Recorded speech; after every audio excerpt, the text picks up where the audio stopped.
I love playing with Kelly. I mean, last year me and him played a lot together, and I mean, we pretty much work out together all the time, and we kind of know what gets each other going. So I don't know. Me and Kelly, we've been together like since day one, like you said. So it's fun to be out there with him. His shots falling, and now he's getting a couple of dunks. I'm happy for him. But you guys have bounce like that though? Yeah, I mean, yeah, he can always jump. He just has to do it in the game. Guys can dunk all they want in practice, but if they don't do it in the game, nobody sees it. So I felt bad for him because the first two were on dead balls, and he finally got the one. Oh yeah, because he called my name on the one on the ball, and I knew he was gonna dunk that one. They didn't get that one, and I mean, I guess things went his way, and he finally got him. I always love to play the game. I love to be in the gym. You know, win, lose, play well, and don't play well. I mean, you know, that's where I found peace in your life and stuff. You know, it's kind of like a sanctuary. So you know, I love getting in there. You know, whenever I can.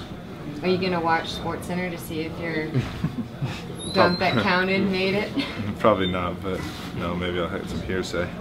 Celtics actually have a big win for a change. That was pretty nice. They win 109-92. This is the Garden Report on CLNS Radio and Celtics Blog.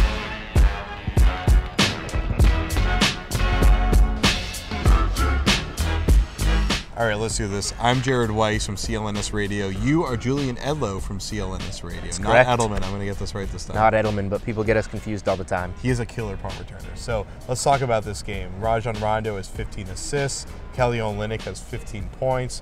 Those are all the other 15s that happened in this game pretty much, but it was still fun. We had a great time. The Celtics actually had a really good fourth quarter, which was a nice change of pace for them. They are a team that, by their own admission, are a pretty lousy fourth quarter team, despite that the fact that Brad Stevens said in his post-game press conference that they've actually been pretty good in this month, which maybe they're better than November, I guess. Better. That's one way to describe right word. it.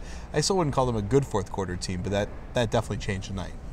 Yeah, playing the Magic helps, but you know, they got the job done out on the floor. They held the Magic, not only held the Magic off in the fourth quarter, but pushed the lead open, which was nice to see them kind of put their foot on the gas late and not let a team hang around for once. I think they put 31 points on the board in the fourth quarter to 19 for the Magic. So, you know, to win a fourth quarter by 12 points, that's a job well done. And, you know, to have the bench in doing it, Phil Pressey played the entire fourth quarter. To have a lineup like that in the game late and, you know, succeed like that was good to see from the Celtics. And Brandon Bass was the guy that really put his ass on the gas. That rhymes.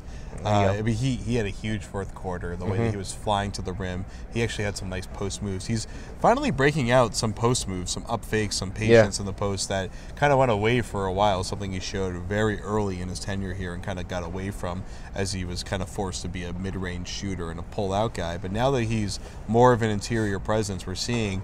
I mean, he's been the most consistent player on this team pretty much for the last 3 years. And we're seeing him continuing to be effective in the low post. And that was probably the biggest reason why they made that run in the fourth quarter tonight.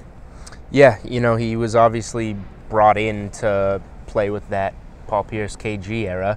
And like you said, whether that's a good thing or a bad thing, probably a bad thing, Brandon Bass has been one of their more consistent players the last few years. And tonight, you know, he doesn't play many minutes. He played just under 22 minutes tonight. A lot of times he plays less just because Stevens is trying to get some of these younger guys minutes. Your Sullinger, your Olynyk, Zeller. And from time to time, because Brandon Bass is such a good player, when he goes out there in just a few minutes, he's going to have 18 points and shoot 6 for 10 in, you know, just a few minutes and win you a game like this. He's that kind of player. We saw him have that giant game against the 76ers in the playoffs, and he doesn't do that often. Not that this was as impressive, but he can score the ball. He did tonight, and that was a big reason that the Celtics won the game. I mean, that was literally one time that he ever had such a... That was well, I was using game. that as that my example. No, that Brandon Bass can go off. He's so steady that the podium games are pretty rare for him, which is fine because that's his role. His role in the NBA will always be steady, effective, big man that can shoot the ball, and he does that pretty well. Now, a guy that hasn't been steady, but in a very erratic spurts has been extremely effective is Kelly Olynyk. And we've Kelly Olynyk is the anti-Brandon Bass. I guess that's, I mean, I think when he was created in that laboratory, they put an anti-bassidote. Where all NBA players come from. Yes, of course, the laboratory in Saskatchewan. Or I guess it would be in Alberta. No, he's from Toronto's Ottawa. right? I don't know where you're going with I it. don't know. Sure. My Canadian geography is a little weak. The point is, Kelly Olynyk, we've said a lot of bad things, I wouldn't say disparaging, but definitely disappointed things about Kelly Olynyk on the show in recent weeks. Maybe tonight's a night where we don't say sorry, but we say, good for you. Glad to see that you turned that around. Yeah, he's had a lot of bad games, and for every bad game he kind of has one like tonight where he was a huge part of that second quarter run that kind of helped break the game open, had 8 of his 15 points in the second quarter. He played well. He's one of the better shooters on the team. That's what we've learned this year. When he's off, he is off, and it's not pretty.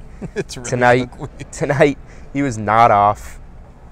It was going down. What I saw from Olynyk tonight that impressed me was above the rim Kelly Olynyk. We saw it on a couple plays after the whistle where he just kind of went up and it's just kind of like, whoa, didn't know he could do that. Then he finally had one. He got the and one and had a monster dunk that I don't think I've seen from Kelly Olynyk. So that tells me more than just him having an off night or a good night that he was being aggressive tonight. And being aggressive is all you can ask for. We've had those questions with Jeff Green. You can have bad shooting nights, but if you're aggressive, that's a good sign, and Olynyk was tonight. Who would have thought Nikola Vucevic would be Kelly Olynyk's kind of motivator, right? I mean, that's the guy that he steps up to is Nikola Vucevic. Solid center, right? But yeah, not a lot of guys in the league are going, ooh, Vucevic is in town. It's time that I bring my A game. In the East, he could be a center we see on the All-Star team, but that's a different story. Yeah. Well, I mean, but the story is Olynyk is that he's playing. I wouldn't say that he's playing with aggression, but he's playing with confidence. And the biggest thing that we were harping on him for was that he looked hesitant to take shots. Yep. And he even I turned on the Philly game for a few minutes. I saw him make a few ugly plays. I'm like, oh wow, another bad night for Olynyk. This is going to be another train wreck. And I turned it back on a little bit later, and he's absolutely on fire. It's funny how he can have those nights where he is like looks hesitant at first, but he still can find his rhythm. I don't think I remember seeing him have a game recently where he looked good right in the beginning. I think it kind of takes him a while to get into rhythm. Yeah, he's adjusting to the bench role a little bit too. Oh, sure, I mean, he was a starter to begin the year. He's coming off the bench now, so maybe that's something he has to adjust to a little bit to kind of get his groove back and find his way into games. But nothing will help build your confidence back like a 30-point game against the 76ers. That will help. That will get you going. He carried it over tonight. The Celtics play teams that are under 500 their next four times out, so maybe Olynyk can get something together here, stay rolling. It'd be nice to see a little bit of Thad Young matchup. Would have been nice to see. I guess we're not going to get a lot of that, but especially if he gets matched up on Jesus Christ. If he gets matched up really on anybody on that team, it's going to work out pretty well for come Friday night against Minnesota. I'm trying to think of one bad matchup for him. It's going to work out pretty well for him if he gets his opportunity against Minnesota. We expect that'll probably be happening considering the way he's playing right now. Yeah, he'll get his shot, and it's another bad team, so those are the type of teams that Kelly Olynyk can and has been playing well against lately. It would be really great to see Olynyk have a good game against, solid competition, and he's still in his second year, so we'll see him grow into that. And he's growing a little bit. That's good to see.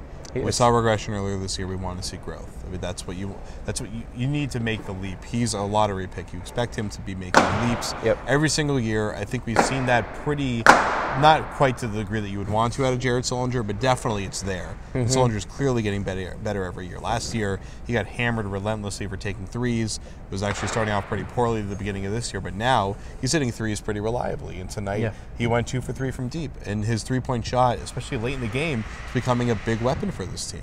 Yeah, I know a lot of guys that are not fans of Sullinger taking the three, and my response to them is, look at the numbers. He makes them, and to the argument that it affects his rebounding, pulling one of your better rebounders away from the basket, he didn't have a great rebounding night tonight. I'll give him that. But in general, Jared Sullinger's been rebounding the ball, so fire away. All right, well, we'll fire away in part 2. It'll be Rondo time. We got to talk about what's going on with Rajon Rondo. Lots to talk about. There's a lot to talk about. Beating the Magic, great. Rondo trade rumors, bigger deal. All right, well, we'll see if he's in Dallas by the time we get to part 2. So we'll be right back. Garden Report on CLNS Radio and Celtics Blog. Our communication was better. Pick and roll coach wasn't the best, but we were able to still go down and score when they scored as well on our pick and roll. So it didn't hurt us too much tonight. His work ethic, it's pretty simple. The guy works. He never settling. And even when he might play 20, 25 minutes a night, he's still going to the gym at night. So it shows a lot about his character and his dedication to the game. Yeah, we knew he was feeling pretty good. He had a couple, plays that blew the whistle. He finished it with dunks. And we were joking with him a little bit. And he was tired of being the other guy on the other side under the rim. So he returned the favor tonight, and we're happy to see him.